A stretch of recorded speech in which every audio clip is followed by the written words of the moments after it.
Stop believing that being adaptable is your strength. For most women, it's not growth, it's erosion.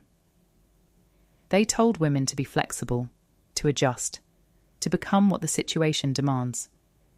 But they never told them that every time they bend without awareness, a piece of their identity fractures, slowly, silently, until one day, there's nothing left but a well-decorated shell. Look around. So many women look put together, successful, composed, admired. And yet, beneath that polished surface, there's a quiet decay. A life built on approval. A voice trained to say what's acceptable. A personality shaped not by truth, but by survival. And here's the question most are too afraid to ask. When was the last time you made a decision that actually came from you? Not from fear of judgment, not from the need to be liked, not from the pressure to fit in. Because if you can't answer that, then you're not living, you're performing. And the longer you stay in that performance, the higher the cost. Not just time, not just energy, but your entire sense of self, your original voice, your inner authority. This is not a video for comfort. This is a confrontation. Because what you're about to face is the truth most women spend their entire lives avoiding. Your identity wasn't lost. It was traded.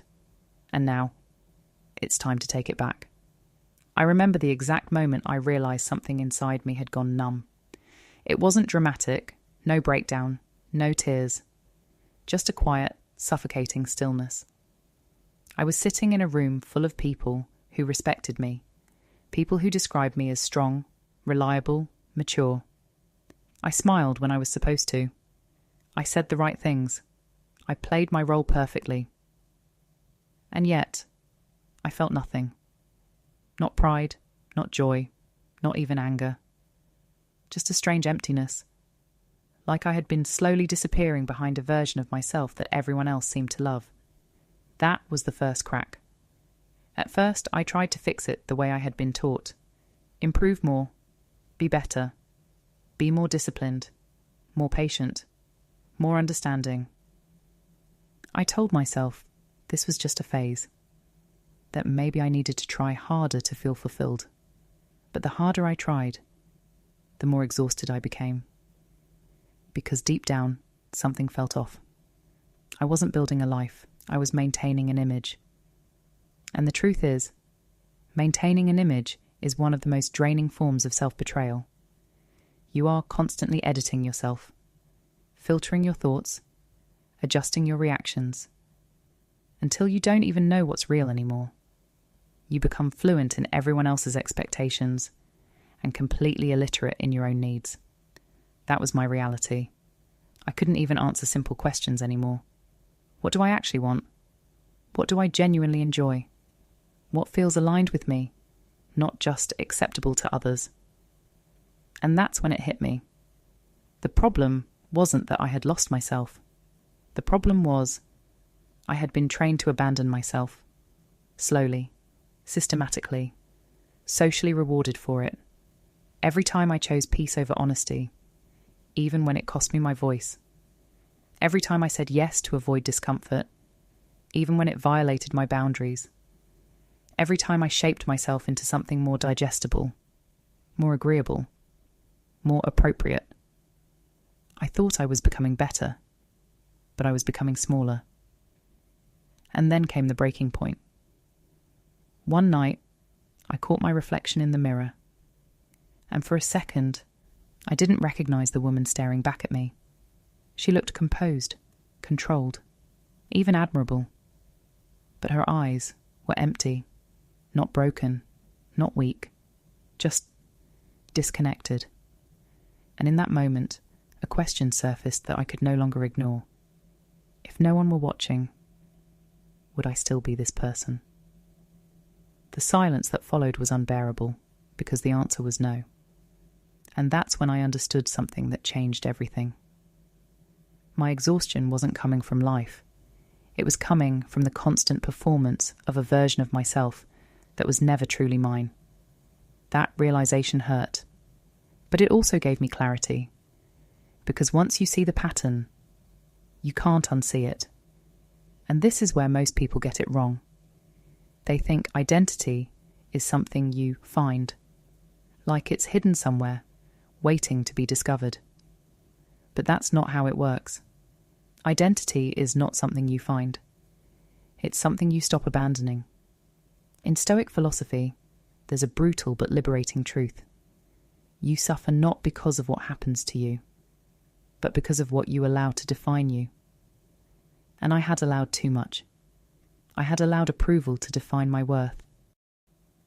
I had allowed comfort to dictate my decisions. I had allowed fear of rejection to become my internal compass. That wasn't self-awareness. That was self-neglect disguised as adaptation. So I started doing something radical. Not loud, not dramatic, but deeply uncomfortable. I stopped performing. At first it felt wrong. Saying no without over-explaining felt rude. Expressing an opinion that might not be liked felt dangerous. Choosing myself over expectations felt almost selfish. But underneath that discomfort, there was something else. Relief. A quiet, unfamiliar sense of alignment. Like I was finally breathing with my own lungs again. And the more I practiced this, the clearer everything became. I began to see how much of my identity had been shaped by invisible agreements. If I'm easy to love, I won't be abandoned.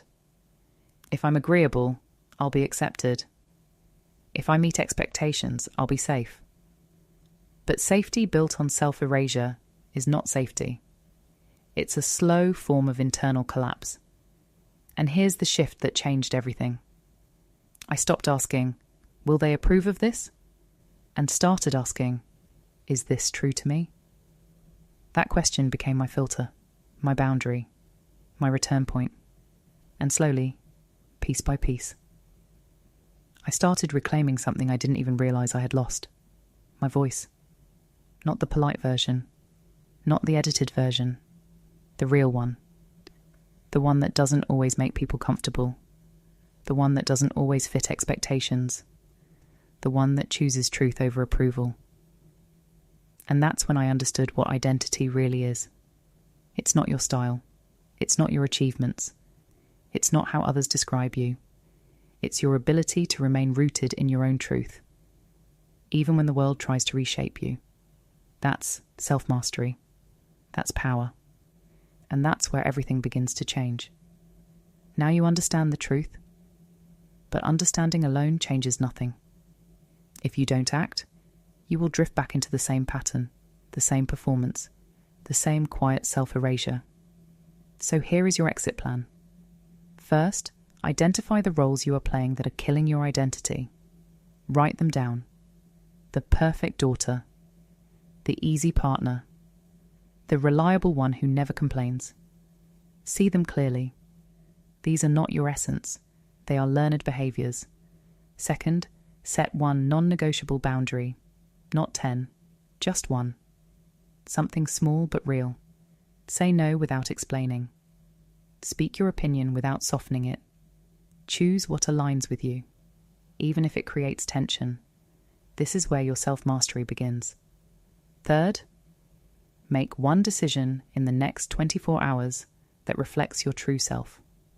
Not the safe version, not the acceptable version, the real one.